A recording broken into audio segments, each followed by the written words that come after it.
Bismillahirrahmanirrahim. Assalamu alaykum. Hürmetli görürmenler. İstiklal gündəlik xəbərlərimizi görüşünlərini qarşı alımız. Mən Abdullah Yalğun. Programımızda vətənimiz Şərq Türkistan və dünya gün tərtibindəki ən mühim xəbərlərini huzuruna sunumuz. Qınamızda qıtınlar ekranımızda olsun. Xitay puxravi karxanalarını Şərq Türkistanğa o'rinlashtirish maxsus yig'ini ochdi. Xitay rejimi Şərq Türkistanni butunlay xitoylashtirish, Şərq Türkistandagi majburiy emgakning ko'lamini texmo kengaytirish uchun 28 fevral Beyjingda puxravi karxanalarni Şərq Türkistanға o'rinlashtirish, jalb qilish to'g'risida bu yillik tunishtirish yig'ini ochgan. Tangritog Do'rining xabar qilishicha 28 fevral atalmish Uyg'ur Avtonom rayonlik xalq hukumati va ishlab chiqarish qurilish diviziyasi birlikda mas'ul bo'lib, atalmish diviziya bilan yerlikning kuchini mujassamlash, Xinjiangni kasb orqali gullantirish bosh temasida atalmish 2025 yillik puxraviy korxonalarning Janubiy Xinjiangning taraqqiyotiga kuch qo'shish turlarini tunishtirish yig'ini ochgan.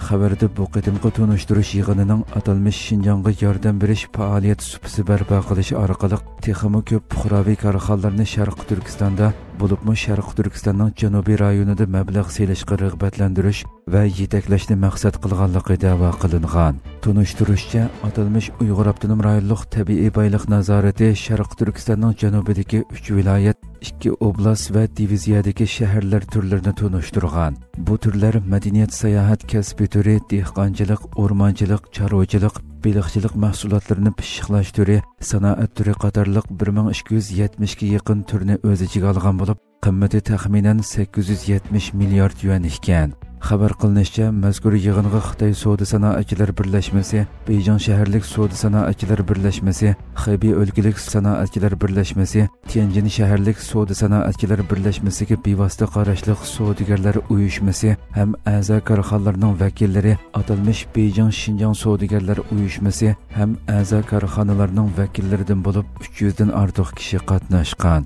Xitoy Sharq Turkistondagi irqiy qirg'inchilik jinoyatining bir qismi sifatida bir tarafdan jazo lageri va turmalarga qamashni zo'r darajada kuchaysa, yana bir tarafdan Xitoy rejimi tashkillagan ishchilar uyushmalari atalmish namratlikdan qutuldirish, ishq oldida ishga o'rinlashtirish nomida Xitoy shirkatlarini Sharq Turkistonning har qaysi joylariga o'rinlashtirib, turli vositalar bilan xalqni majburiy emgakka solmoqda. Uyg'urlarni majburiy emgakka selish va majburiy emgak doirasini kengaytirish jihatda Xitoy ishchilar uyushmasi alohida rol o'ynab kelgan bo'lib, navbatda bu organlar Xitoy shirkatlari bilan bevosita aloqa qilib, Uyg'ur yoshlarini Xitoy shirkatlariga arzon bahoda sotmoqda.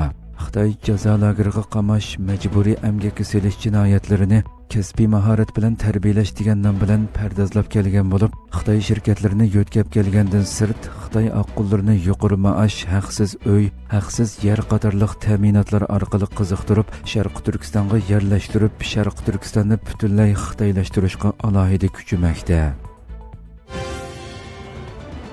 Xitoy Amerikaning bir qism yezi egilik mahsulotlariga 15% kichi boj qo'ydi.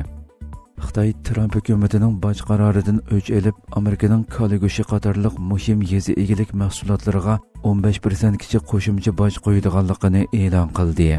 ABC'ning 4 mart xabar qilishicha, Xitoy seshanba kuni go'sht, purchoq qatorliq Amerikaning muhim yezi egilik mahsulotlariga 15% kichi qo'shimcha boj qo'ydiganligini e'lon qilgan. Xitoy Savdo ministrligi e'lon qilgan bu boj qarori 10 martdan boshlab kuchga ega bo'ladi ekan.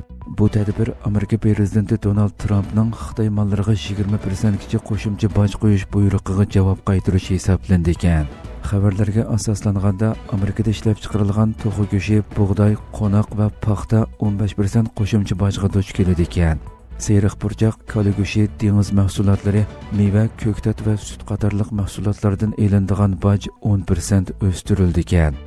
Xitoy rejimi seshanba kuni yana 15 Amerika shirkatini ishonchsiz organlar tizimligiga kirgizgan. Xitoy bu orqali mazkur shirkatlarning Xitoy bilan munosabatlik import-eksport faoliyatlariga qatnashishini, Xitoyda yangi mablag' selishini cheklashi mumkin ekan. Xitoy Savdo ministrligi bir bayonotda Xitoyning davlat bexatarligi va manfaatlariga ziyon yetkazgan 15 Amerika shirkatini eksport kontrol tizimligiga kirgizib, ularga qo'sh ishlatishchan buyumlarni eksport qilishni cheklash qaror qilindi deganlarni da'vo qilgan.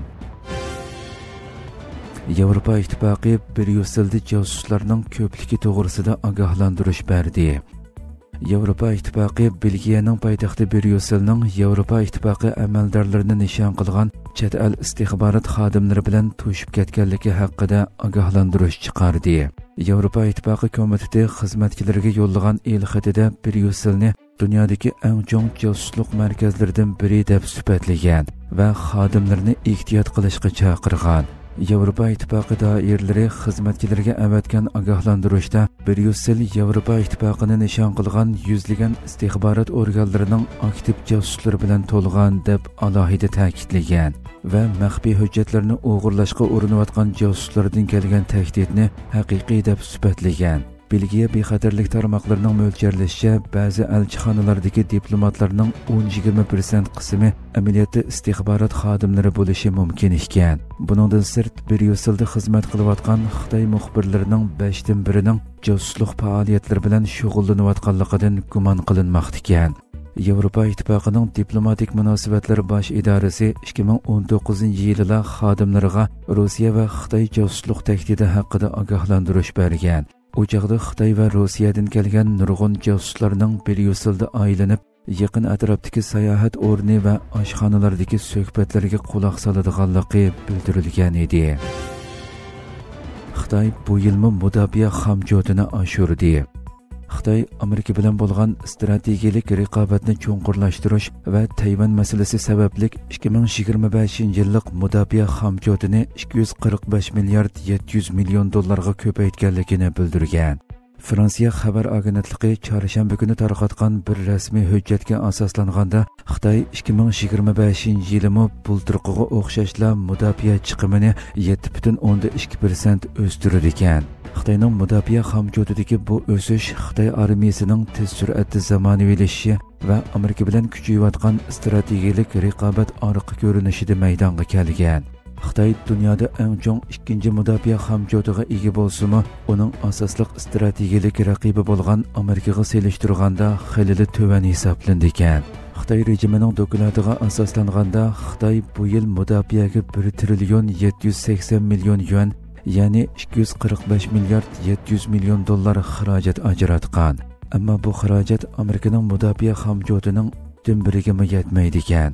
Yangi mudofaa xomjodining ko'payishi Xitoyning rayondagi zo'migarlik, ig'vogarchilik qora niyatini va Tayvanga qaratgan tahdidining eshiyotganligini aks ettirgan.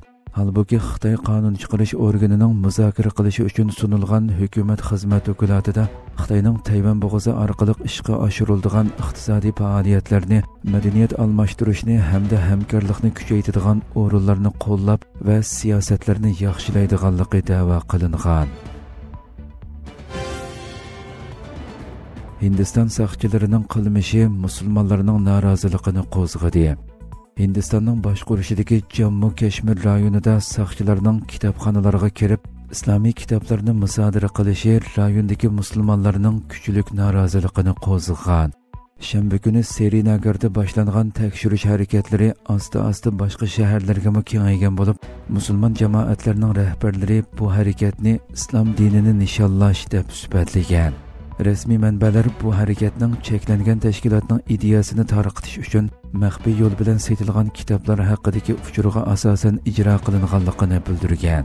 Kitobxonalarning ilgari musodara qilingan kitoblarning islom jamoatining qurg'uvchisi Abul A'la Mavdudiga tava ekanligini, musodara qilingan asarlarning axloqiy qimmat qarashlarni va mas'uliyatchan fuqaro bo'lishni tashabbus qiladiganligini ta'kidlagan. Kashmirning bosh imomi Umar Faruq bu harakatni tanqidlab, islomiy asarlarga qarshi bostirish va ularni kitobxonalardan yig'ib olishning ahamiyati yo'q degan. U yana bu kitoblarning to'rdinma osonli tepiladiganligini qo'shib qo'ygan. Mutaxassislar va Kashmirlik nurg'un aholilar Modi hukumati 2019-yili Kashmirning avtonomiya huquqini bekor qilgandan buyon fuqarolarning erkinligining borgan-sari cheklanayotganligini bildirishmoqda. Hürmetli görürmenlerimiz, şuna qilib bugungi xabarlarimiz mush yerda oxirlashdi. Atiki programmamizni ko'rishguncha aman bo'lg'aysizlar. Assalomu alaykum va rahmatulloh.